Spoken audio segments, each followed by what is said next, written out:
자, 천천히 지금 40분 됐으니까 시작을 해 볼게요. 혹시 뭐 시작하기 전에 뭐 할 얘기 있으신 분 있나요? 저는 없습니다. 네.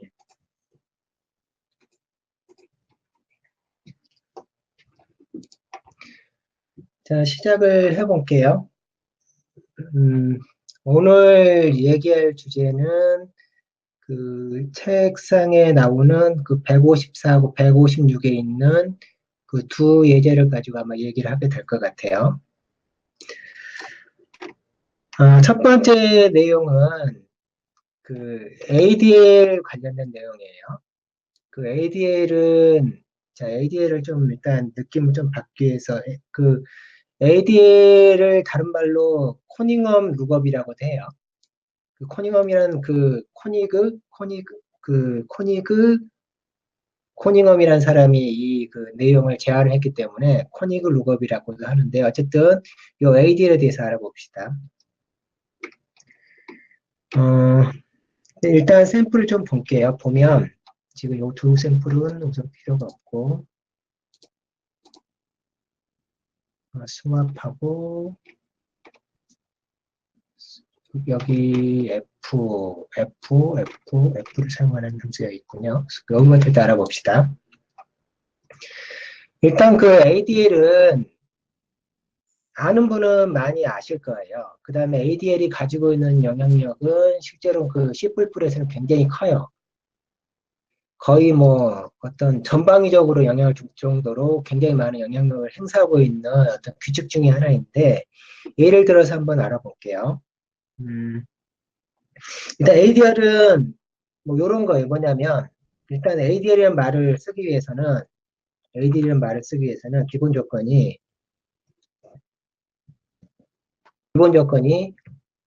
함수 이름이 분명 그 함수 이름이어야 돼요. 일단 함수 이름이 아니면 ADL이란 말을 쓸 수가 없어요. 무슨 얘기냐면 예를 들어서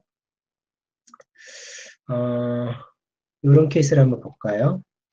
제가 아마 주석을 하나 처리한 게 있을 건데 지금 이 샘플에서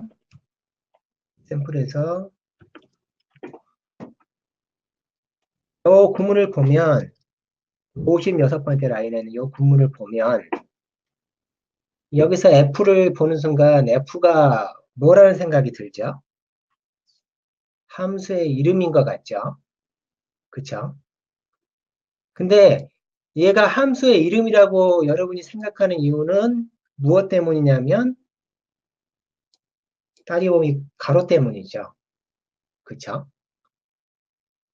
근데 가로가 진짜 함수를 설명할 수 있는 가로라는 녀석이 함수를 설명할 수 있느냐?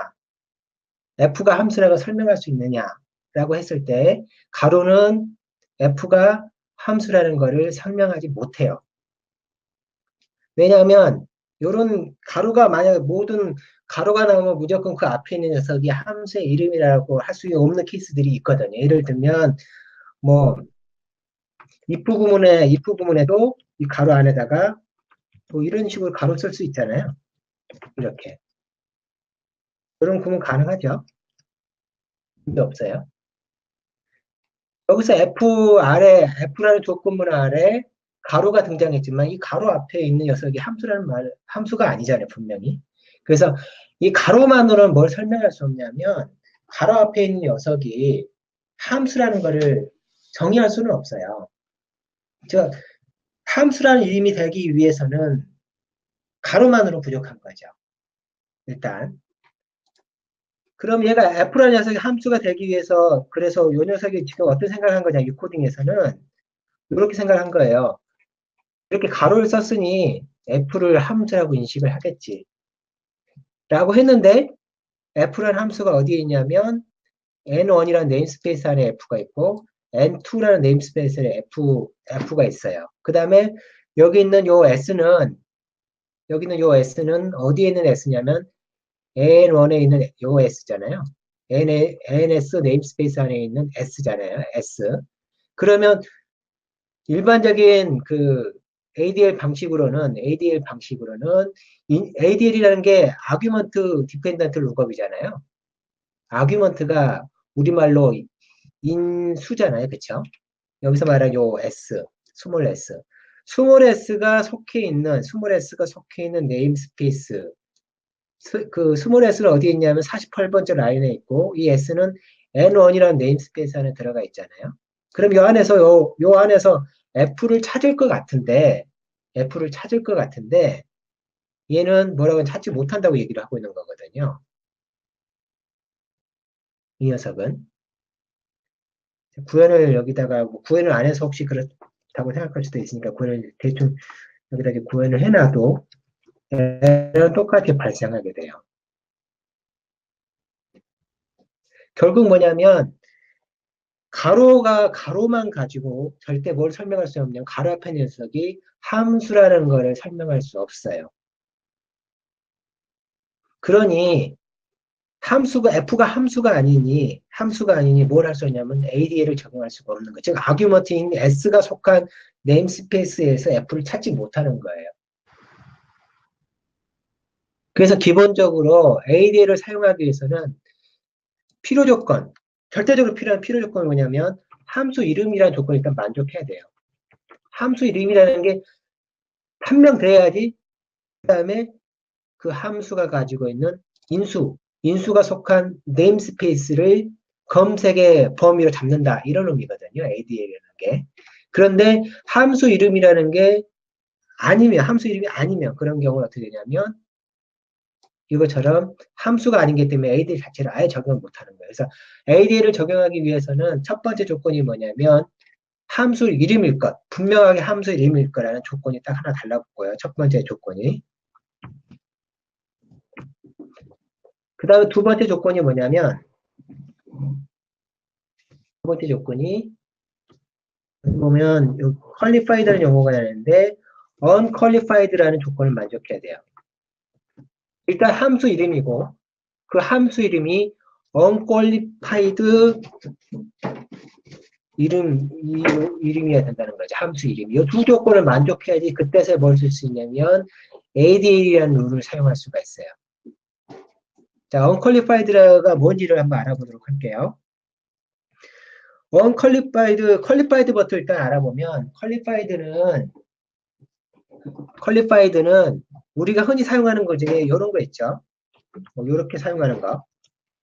이런 식으로 뭐 예를 들어서 원래 stdr에 뭐 아래 이렇게 두 개짜리 요거 요렇게 지정하게 되면 이런 식으로 지정하게 되면 얘가 뭘 하는 거냐면 qualified를 지정하는 거예요.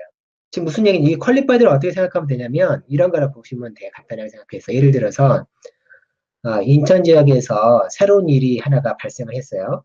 그래서 인천시에서 일을 맡기려고 하는데 시에 있는 중소기업들 중에 PCB 만드는 업체를 대상으로 어떤 일을 맡기려고 해요.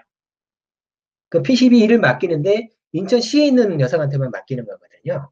이렇게 뭔가 일을 맡길 때 어떤 제한을 딱 두는 거예요. 뭐 STD라는 네임스페이스에 속한 또 A라는 클래스 안에 있는 이런 식으로 어딘가 위치를 바운드를 딱 정해버리고 거기 바운드를 딱 정해놓고 뭔가 일을 시키면 우리가 코딩 볼 때 여기 보면 ST 요 부분도 퀄리파이드죠. 이렇게 들어가는 거. 근데 얘도 퀄리파이드가 되고요. 그 다음에 얘도 퀄리파이드죠. N이라는 네임스페이스 안에 들어가 있는 E1. 그러니까 E1도 퀄리파이드 이름이 되는 거예요. 일단. 그런데 예를 들어서 요 41번째 라인을 코딩을 수압이라는 함수가 있는데 M1, M2다. 이렇게 코딩 짜는 거하고 지금 이렇게 짜는 거하고 이렇게 짜는 거는 결과적으로는 유사해 보여요. 첫 번째 케이스 요거하고 요거는 유사해 보이지만 43번째 라인은 어떤 의미를 갖냐면 STD 안에 있는 수압이라고 딱 지정을 했기 때문에 얘는 퀄리파이드 기반이에요. 수압이라는 함수가 어디에 있는 수압이냐면 std 안에 있는 수압이라 딱 정해버렸잖아요. 그 안에 있는. 이렇게 정해버리면 얘는 어떻게 하냐면 얘는 절대 ADL을 쓸 수가 없어요. ADL의 영향, ADL하고 무관한 녀석이 돼버려요. 그렇지만 이렇게 쓰면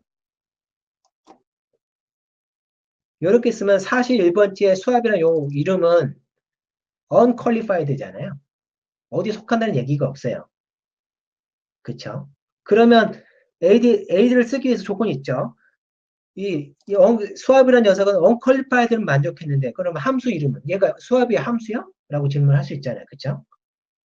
그거를 어디서 해결하겠냐면, 40번째 라인에서 STD 안에 수압이 있어, 수압이란 STD 안에 수압 함수가 있거든요. 실제 그 함수의 이름을 밖으로 끄집어 내버렸잖아요. 수압이라는 녀석이 등장하면 그 녀석은 함수 이름이야를 40번에 등장시켜버리고, 그 다음에 여기서는 41번째 라인에서는, 수압은 함수야.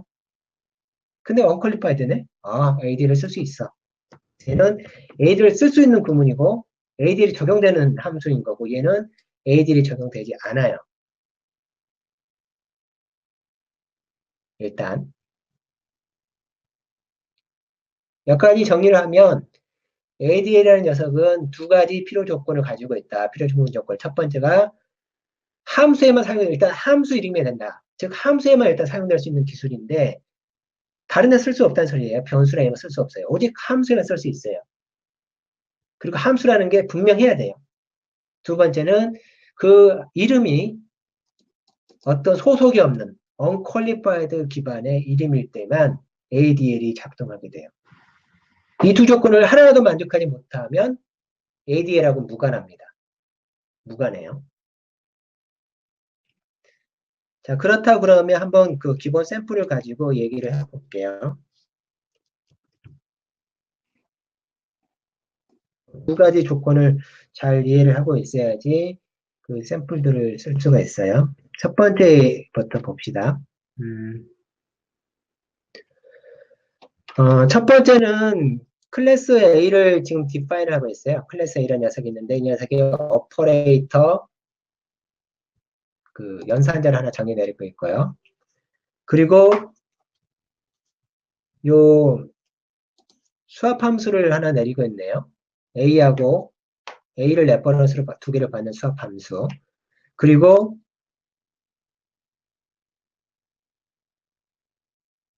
이렇게 요거 위에 거는 지금 잠시 필요 없으니까 주석 처리하고 이렇게 코딩을 짜볼게요. 자, 이렇게 되면 어떤 게 출력이 되겠느냐? 이렇게 요 수압했을 때 얘가 요 수압이 어떻게 출력이 되겠느냐라고 지금 묻고 있는 거거든요. 예를 들어서 여기다가 하나 해봅시다. 2라고 부를게요. 수압 하나는 100개 제가 만든 수압 함수가 호출되어지면 샵2가 출력되도록 되어져 있어요. 그리고 A에 대해서 되도록 되어 있고요. 그래서 이렇게 하게 되면 이렇게 호출하게 되면 일단 40번째 라인에서 수압이 함수라고 알려줬고 수압이라는 이름이 등장한 걔는 함수야. 함수일 수 있어. 이렇게 알려주고 있는 거죠. 그래서 수압 함수를 밖으로 끄집어내는 using 명령을 사용하고 있고요. 그 다음에 수압을 사용하고 있어요. 따라서 41번째 라인에서는 수압이라는 녀석이 함수 이름이라는 첫 번째 조건을 만족하게 되는 여건을 만들어준 거죠. 그런 다음에 M1, M2를 호출하게 되면 얘는 일단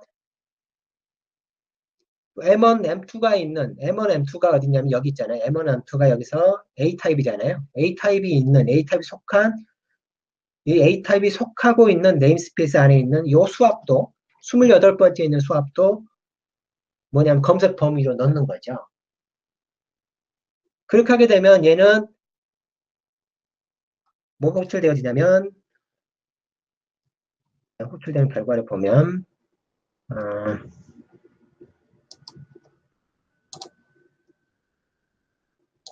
아마 일부가 코딩이 버그가 여기 그것 때문에 있겠죠. 주석 처리 때문에 이렇게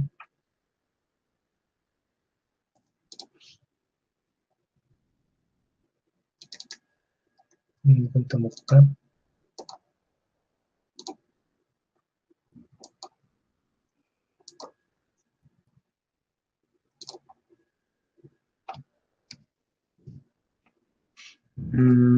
실행로 관련된 게 있나 봐요.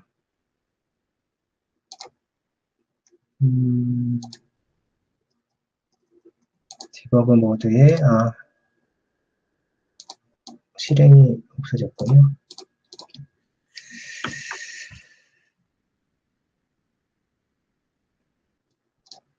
뭐가 지금, 그 다음에 뭐가 하나 더 여기도 가로가 빠졌군요.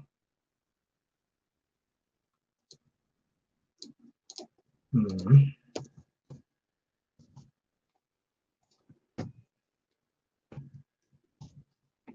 이렇게.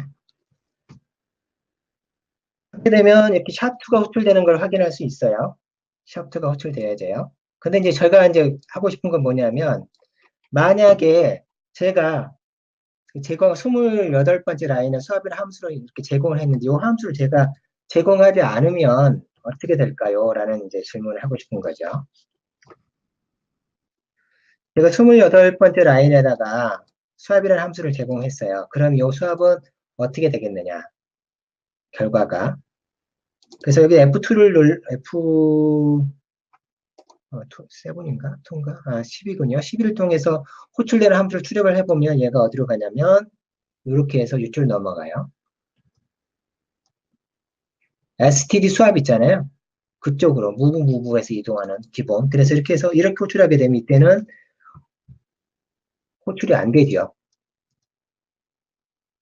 왜냐하면 수압이라는 게 함수라는 거 알았고, 그러면 요 수압은 어디로 들어가냐면 기본적으로 요 템플릿으로 만든 요 함수, 표준에서 제공한 요 함수로 들어가죠. 그럼 얘는 두 개 똑같은 타입이 오고 레퍼런스가 오는 형태의 템플릿 함수를 통해서 생성이 되어져 있거든요.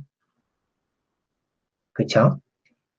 그러다 보니까 호출되는 녀석이 표준에 있는 게 호출되는데, 만약에 제가 이렇게 ADL을 만들 수 있는 여건을 만들어 놓고 28번째를 이걸 주석을 풀면 이때 수압은 호출될 수 있는 게 두 가지가 되는 거죠. 첫 번째는 STD에 있는 수압이 일단 호출될 수 있죠. 그리고 내가 만든 이 수압 함수도 호출될 수가 있어요.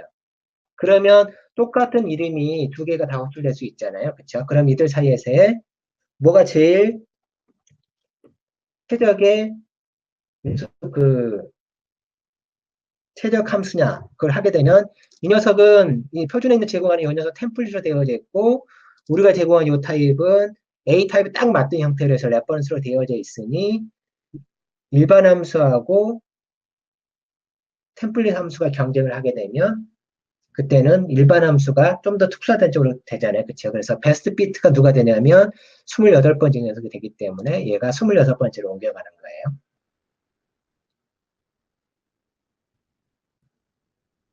혹시 여기까지 질문 있나요? 혹시 여기까지 질문이 있으신 분은 질문을 하세요.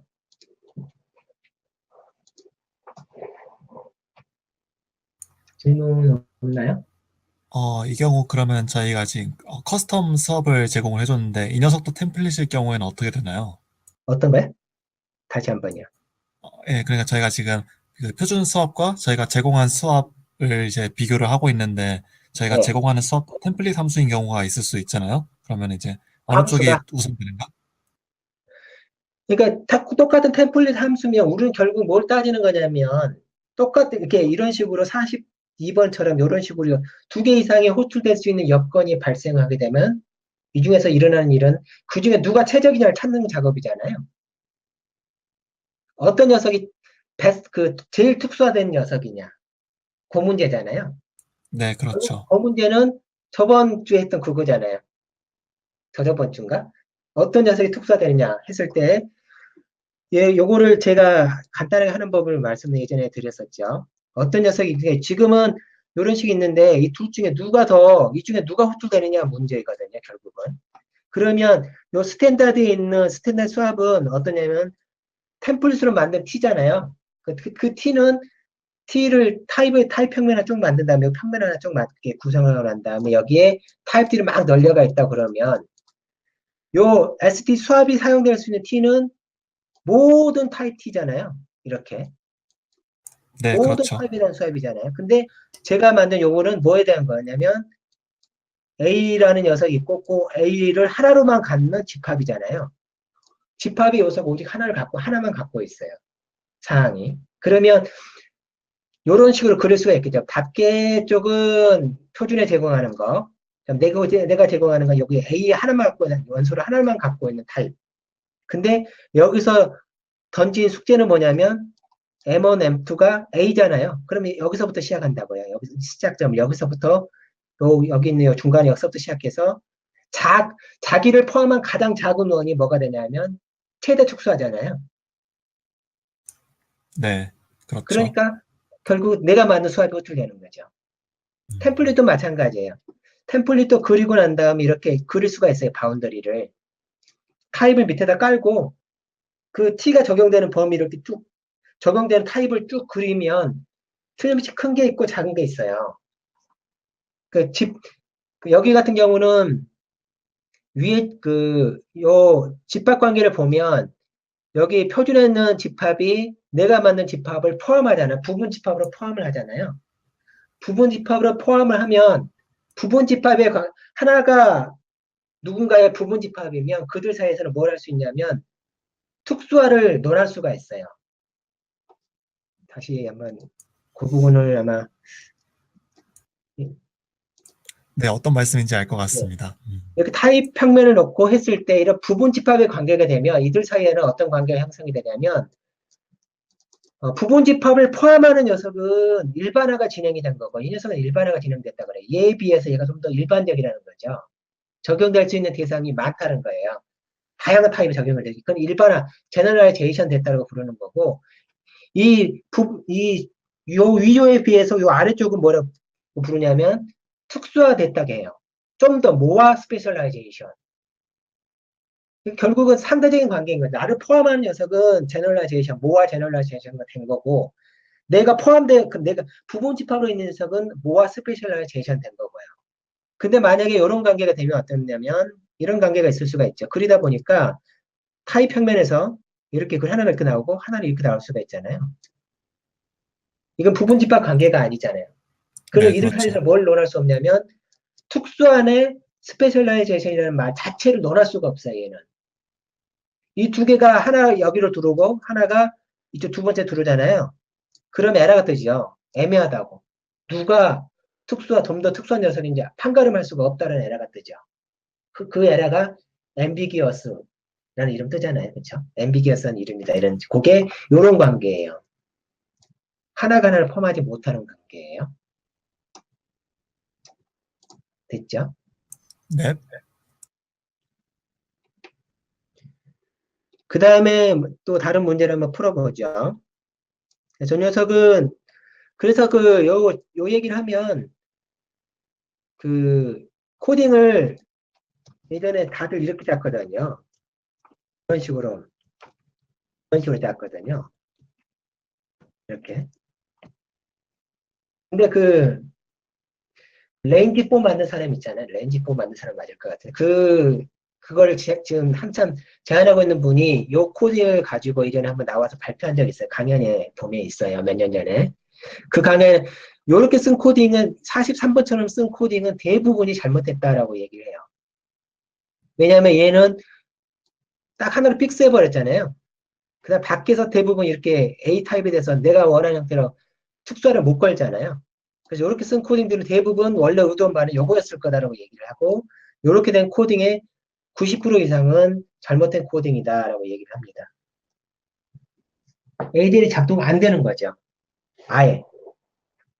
43번처럼 하면. 왜냐면 함수 이름은 맞지만 unqualified 이름은 아니기 때문에 얘는 아예 ADL을 제외되는 거예요. 그러니까 1번하고 2번 조건을 만족해야만 ADL이 쓸 수가 있는 거예요.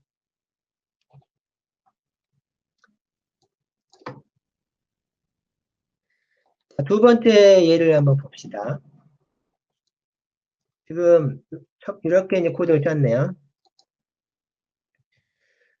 지금 첫 번째 코딩의 F를 한번 보죠. F가 어떻게 생겼는지, F 함수 뭐 이런 식으로 되어져 있어요. 지금 보면 F 함수가 밖에 하나 있고요.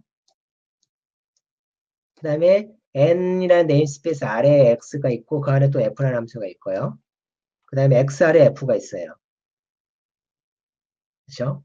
그래서 요걸 보면 대충 알 수 있는 느낌이 뭐냐면 여섯 번째 라인의 F하고 12번째 라인의 F가 네임스페이스 안에 들어가 있는데 한 녀석이 밖에 딱 나와 있잖아요. F가. 요게 그런 느낌 들지 않아요? 아까 말한 요거하고 똑같은 느낌이 들지 않아요? 아까 코딩에서 using std 수압이라는 함수가 있어 하고 수압이라는 이름이 함수 이름이라는 걸 알려줘 버리잖아요. 이 녀석이 그런 역할을 하고 있어요. 이 녀석이.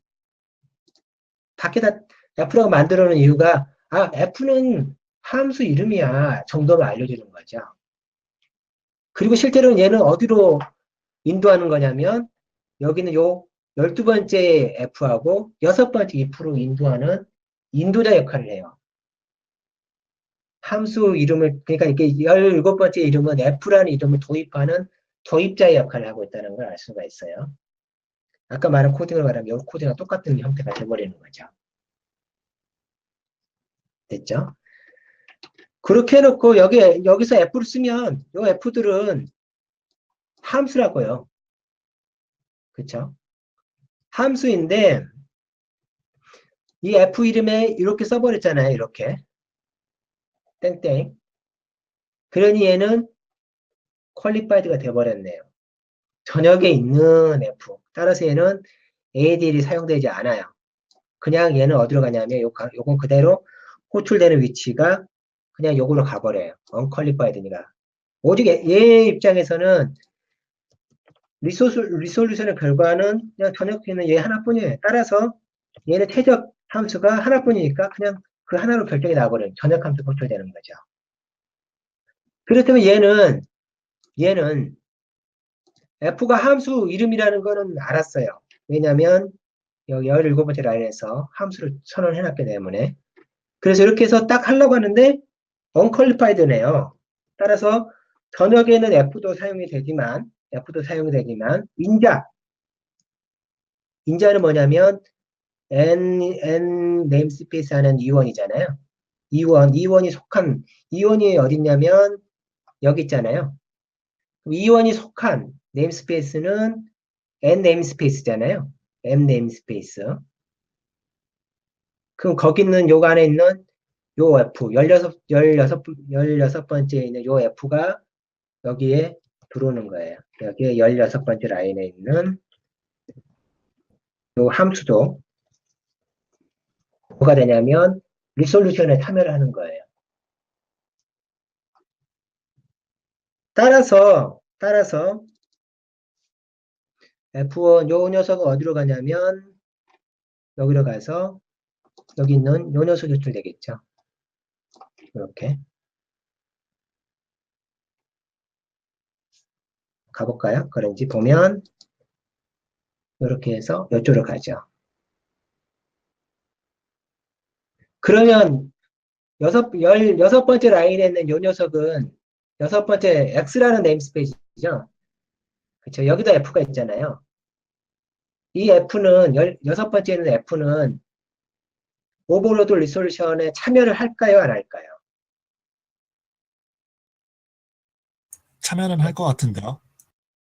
어째서요? 일단 이유를 일단 10번째 라인 때문에 음, 예, 방금 씹어주셨지만 지금 10번, 10번 줄? 10번 라인 때문에 이제 참여는 하지만 이제 좀 전에 설명해 주셨던 것처럼 그 타입 공간 내에서는 좀 더 최적화된 케이스가 이제 최적해라고 해야겠죠. 여기서는 12번 라인에 있기 때문이겠죠, 아마. 그런데 실제로는 참여를 안 해요. 네. 아하. 역선은 참여를 안 해요. 얘에서는 빼기에서 6번째 라인은 참여를 안 해요. 아이러니하게도. 왜냐하면 지금 들어온 거는 여기서 이 원이 있는 위치잖아요. 그럼 여기 맞잖아요. 그럼 요 위치에서만 찾고 유징으로 해서 참긴 X 영역은 참여하지 않아요. 즉 이가 속한 네임스페이스하고 직접적으로 관련된 녀석만 찾는다는 거예요. 그러면 지금 X가 N 안에 들어있다고 생각하지 않고 N의 확장된 영역이라고 생각한다는 거군요. 요 녀석이요. 요 녀석은 일종의 레퍼런스 네임스페이스죠. 참조하는 네임스페이스 직접적으로 관련 있는 건 아니잖아요. 네, 어떤 의미인지 알 것 같네요. 예, 그래서 그 ADL로 들어가는 검색하는 네임스페이스는 직접적으로 관련, 물리적으로 네임스페이스지 논리적인 네임스페이스까지 검색하지는 않아요. 즉 10번째 라인은 ADL하고 관련이 없어요. 영향을 안 줘요, ADL은.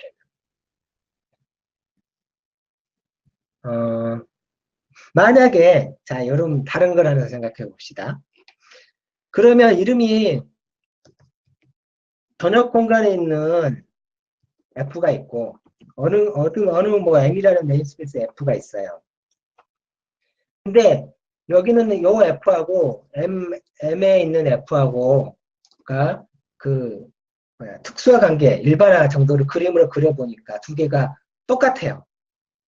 예를 들어 똑같아요. 전역에는 F하고 어떤 네임스페이스 F 안에 들어간 F가 완벽하게 똑같다 그러면 어떤 거를 고를까요? 어떻게 컴파일러는 반응할 것 같아요? 이런 경우라 그러면. 기존의 수합은 내 거하고 걔가 서로 부분집합 관계니까 누가 이긴다 이런 관계를 결정할 수가 있습니다. 지금 어떤 경우냐면 두 구개가 똑같은 원이라는 거죠. 타입 공간상에서의 어떤 부분집합 그 그림을 벤다이어 그림 두 개가 똑같아요. 그러면 첫 번째 걸 선택할 거냐 아니면 두 번째 걸 선택할 거냐. 답은 N하죠. 애매하다는 거죠. 즉 이들 사이에서 이 리솔루션 딱 들어오면 특정한 네임스페이스 있다고 해서 걔에다 우선권을 부여하지 않아요. 똑같은 레벨에서 서로 경쟁을 해요. 그래서 이렇게 되면 에라예요. 이렇게 되면. 즉 리솔루션은 일단 검색된 이후에는 그 다음부터는 뭐의 룰을 따르냐면 리솔루션에 관련된 오버로드 리솔루션 관련된 룰을 따르게 돼 있어요. 됐죠? 여기까지 하면 ADL은 어느 정도 된 것 같아요. 그러면 하나 더 질문을 해볼게요. 요런 건 어떨까요? 예를 들어서 셀렉트라고 있어요. 뭐 인티저.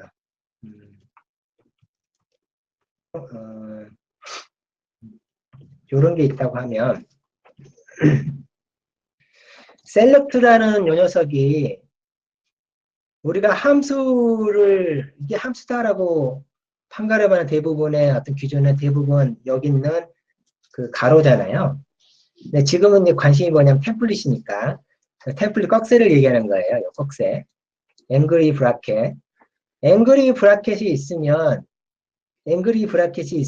앞에 있는 이 셀렉트가 앞에 있는 이 셀렉트를 템플릿이라고 생각할 수 있느냐에 대한 질문이에요. 꺽쇠가 있으면 꺽쇠 앞에 있는 녀석이 꺽쇠 앞에 있는 이름은 템플릿이라고 할 수가 있을까요? 없을까요?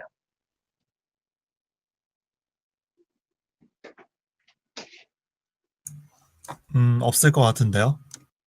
예, 불가능해요. 왜냐하면 요런 예를 들어서 요런 거문은 어떻게 생각할 수가 있냐면 요런 구문은 요렇게 해석을 먼저 하는 거죠.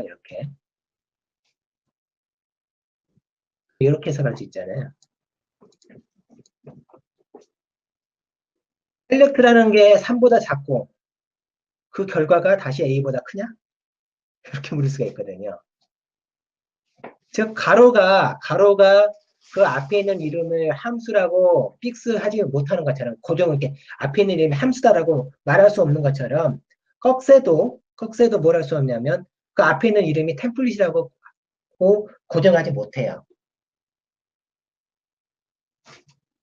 그래서 우리가 가로나 꺽쇠나 이런 걸 사용하지만 그 녀석은 단순히 그 함수라든지 템플릿을 의미하지 않는다. 그래서 추가적으로 뭔가 그 코딩상에서 그거에 대한 이름을 찾을 수 있는 장치가 있어야 된다는 걸 알 수가 있죠. 템플릿도 마찬가지입니다.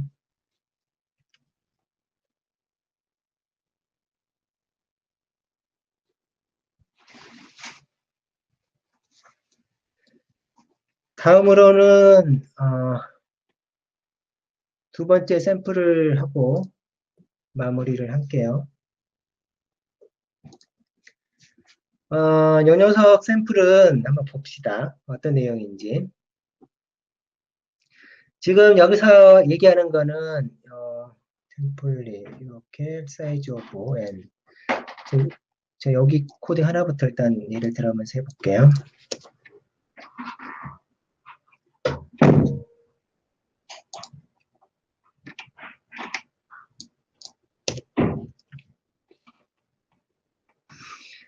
이러한 클래스가 있어요. 클래스 C가 있어요. 코딩이 틀렸다고 미싱 나오긴 하는데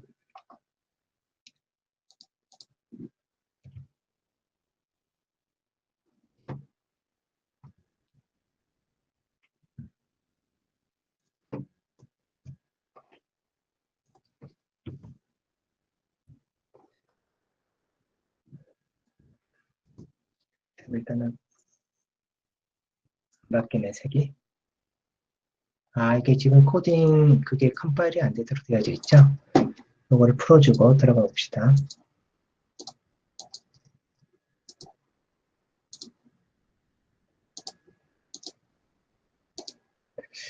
얘도 그 아까 설정이 빠져 있으려나? 봅시다. 제너럴 가서 이쪽이 아니군요. 상관없구나. 지금 여기서 얘기하려는 건 이겁니다. 예를 들어서 클래스 C가 지금 C라는 이름이 여기 있잖아요. C가.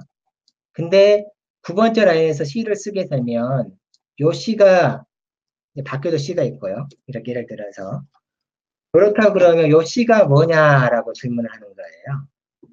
사이즈 오브 T 요 녀석을 코딩으로 확인할 수가 있나? 컴파일을 다시 한번 확인해 볼게요.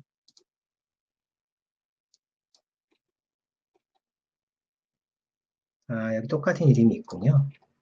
그래서 그렇구나. Z라고 해볼까?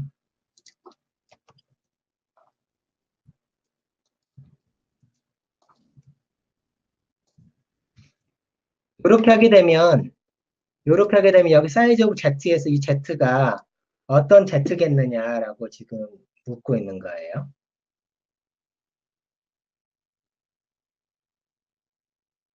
이렇게.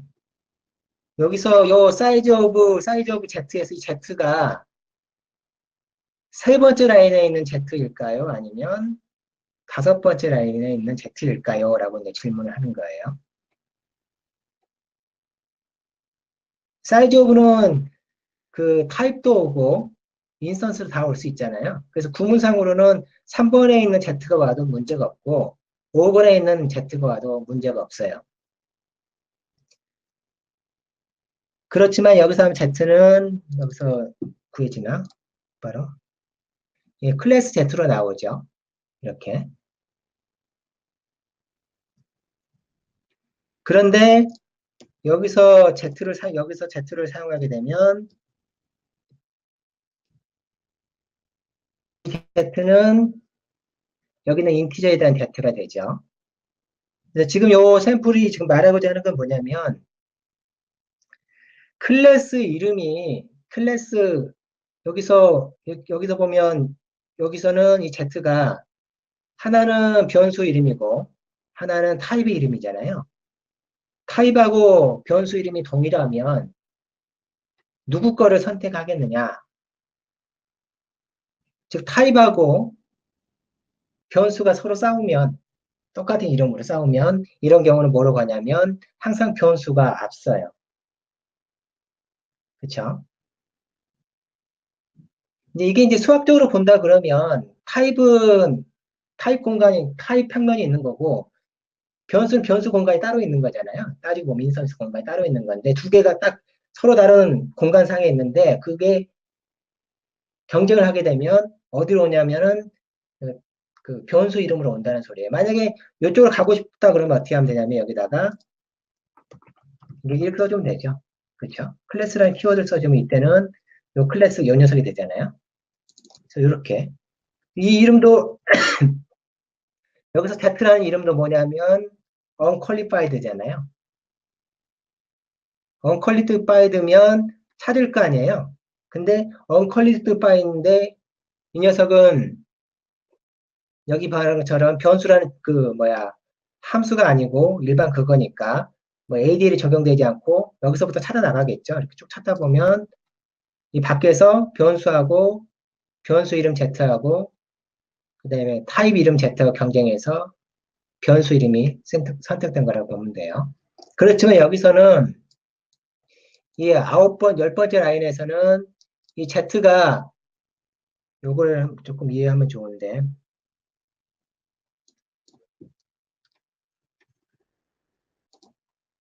이 Z 이름을 가지고 한번 좀 얘기를 해봅시다.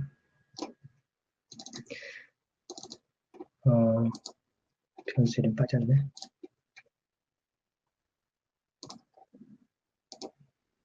여기서 조금 흥미로운 주제가 조금 있어요. 이 Z라는 이름이 여기쯤에 있다고 그러면 요 첫 번째 Z라는 이름이 같은 공간상의 이름 또 Z, 이 클래스 이름 Z가 이렇게 존재하는 거죠. 그리고 여기서 이 Z를 찾으면 요 녀석이 찾으면 실제로는 요 녀석 이렇게 이 Z하고 요 녀석이 있는 요 공간 안쪽에 F라는 이름이 있고 F라는 이름 안에 뭐가 있는 거냐면 여기서 Z를 찾는 거잖아요.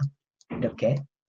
그러면 이 Z를 이렇게 해서 밖으로 쭉 검색하다 보면 여기서 두 개가 경쟁해서 결국 얘가 선택되는 건데 여기 10번째 있는 거는 좀 경우가 다르죠. 어떤 경우냐면 10번째 있는 경우는 10번째는 이름이 좀 그 경쟁하는 그 구도가 좀 달라요. 위치에 따라서. 그래서 코딩에서 어느 위치에서 찾느냐에 따라서 다른 의미를 갖게 된다는 걸 알 수가 있어요. 뭐냐면 Z하고 여기 위에 있는 Z하고 그다음 큰 Z가 여기 있는 Z가 있을 거고요.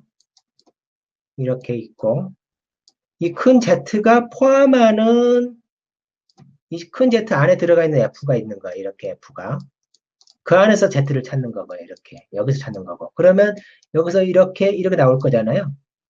그러면 여기서 뭐가 먼저 결정이, 여기는 요 Z가 먼저 결정이 난 거죠. 그런 다음에 얘가 먼저 결정이 나버렸으니까 밖에서 얘를 이 두 번째, 여기 있는 세 번째 라인의 녀석이 아예 그게 안 되는 거예요. 이게 이제 어떤 거라 보시면 되냐면 이런 거죠. 인천시의 업체를 인천시에서 Z라는 그 녀석을 찾았는데 없어요. 없으니까 인천이 포함된 경기도에서 Z를 찾는 거죠. 경기도에 없으면 한국에서 찾을 거고요. 한국에서는 세 개 찾겠죠. 근데 지금 여기 밖에 있는 Z하고 이 클래스 Z하고 관계는 뭐냐면 얘가 경기도고 여기 녀석은 서울이란 말이에요. 그 한국이란 말이죠. 그러니까 인천시에서 없으니 경기도에 찾는 그래서 끝나는 거고 인천시는 경기도가 아니죠. 그렇죠? 어쨌든 그래서 이렇게 찾는 거고 이 녀석은 여기서 산득이 됐으니까 얘는 아예 고려가 안 되는 거예요. 그래서 여기 있는 요 밖에 있는 Z와 여기 다섯 번째 라인은 Z와 사이의 관계는 이 다섯 번째 Z가 세 번째 Z, 세 번째 라인을 Z라는 이름의 Z를 어떻게 하냐면 숨겨버리죠. 경기도에 Z라는 회사가 있기 때문에 한국에 있는 Z라는 한국 내에 있는 다른 Z라는 이름을 볼 필요가 없는 거예요. 그냥 경기도 업체를 골라야 되는 상황인 거죠. 그런 것처럼. 그렇지만 15번째 라인에서의 Z는 어떤 관계냐면 같은 선상에서 여기서 출발하는 거죠. 같은 선상에서. 그러니까 한국에서 찾아. 그러니까 여기 세 번째도 똑같은 고 5번째도 세 번째, 네, 다섯 번째 다 경쟁하게 되는 거죠. 그럴 때는 이제 누가 선택이 되냐면 변수 이름이 선택이 돼요.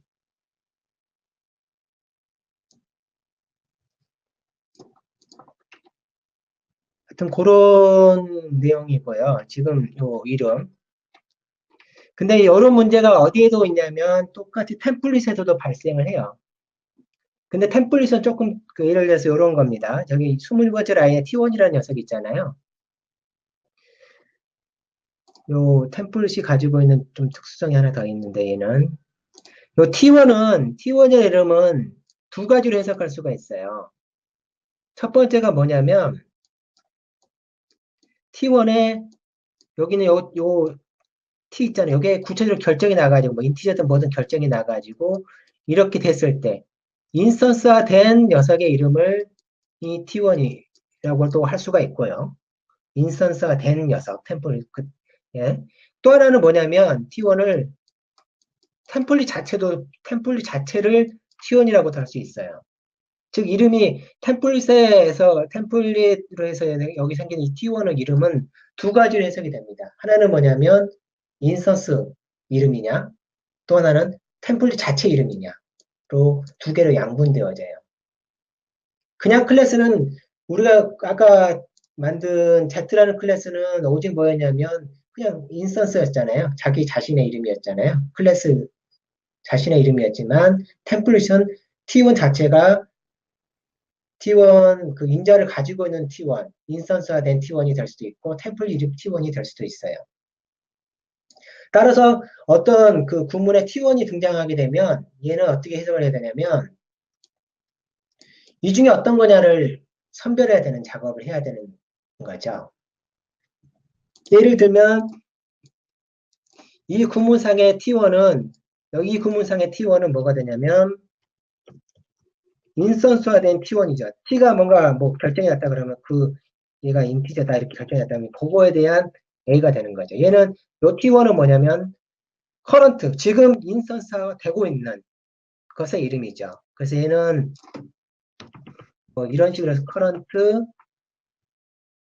인스턴시에이션 템플릿 뭐의 네임 이렇게 볼 수가 있어요. 그렇다면 요 녀석은 뭐냐면 요 T1은 요 T1의 이 녀석은 뭐냐면 이 녀석은 커런트가 아니에요, 일단. 이 T가 인스턴스를 짓고 더블이 될 수도 있잖아요. 그러니까 현재 타입은 아니라는 거죠. 그렇지만 얘는 얘로 인스턴스화 된 녀석의 이름이 되는 거예요. 얘도 인스턴스 이름이에요. 그쵸? 그래서 하나는 자기 커런트 타입이냐, 지금 인스턴스가 되고 있는 녀석의 이름이냐, 하나는 인스턴스 새로 인티저를 가지고 만든 녀석의 이름이냐. 그래서 이 두 개는 같아 보이지만 다른 거예요. 22번째 라인은 현재 더블이면 T가 더블이면 더블, 인티저면 인티저, 플랫이면 플랫이 되는 거고 23번째 라인은 오직 인티저를 가지고 있는 T1이 되는 겁니다. 그런 문제가 계속 이제 여기 또 그런 예제들이에요. 여기 또 템플이 나왔는데 여기서 T가 뭐냐, C가 뭐냐 또 이렇게 질문하는 거예요. 얘도 이렇게 됐으면 얘가 뭐겠어요? 커런트가 되겠죠. 커런트 현재 인스턴스화된 녀석에 대한 이름. 얘는 똑같이 새로 만들어지는 녀석. 새로 인티저로 인스턴스가 되는 녀석 이름. 그 다음에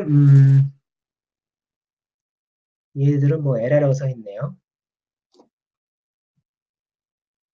그 다음에 X가 어딨지? X 템플릿으로 이 템플릿 인자로 남기는 거군요.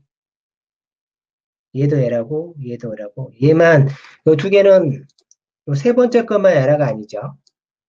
근데 여기서, 요 C는 뭐가 되냐면, 여기서 이거 한번 지울 수도 있을 건데, 써야 되나? 여기서 요 C는 템플릿 자체가 되는 거예요. 그러면 X 인자로 템플릿을 받잖아요.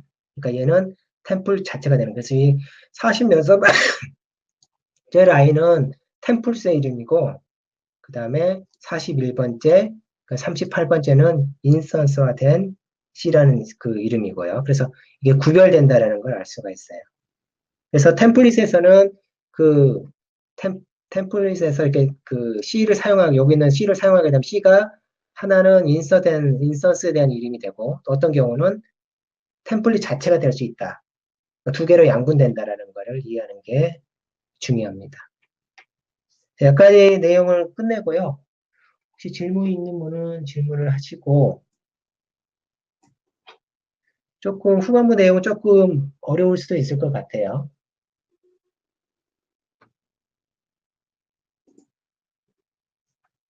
다섯 번째.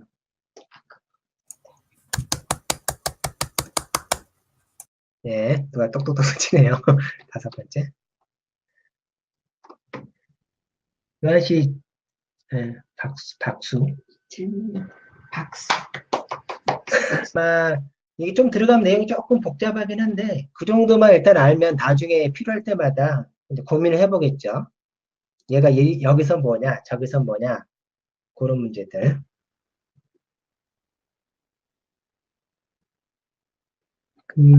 큰 내용 없으면 여기서 정리를 할게요. 혹시 새로 오신 원영 씨는 마이크 없나요? 씨가 저기 누구예요? 아는 분이요? 명진 씨 회사. 아, 그분이구나. 아마 템플릿을 조금 안 해봐서 좀 어려울 수도 있긴 한데 하여튼 내용이 그래요. 아, 누군지 알겠어요.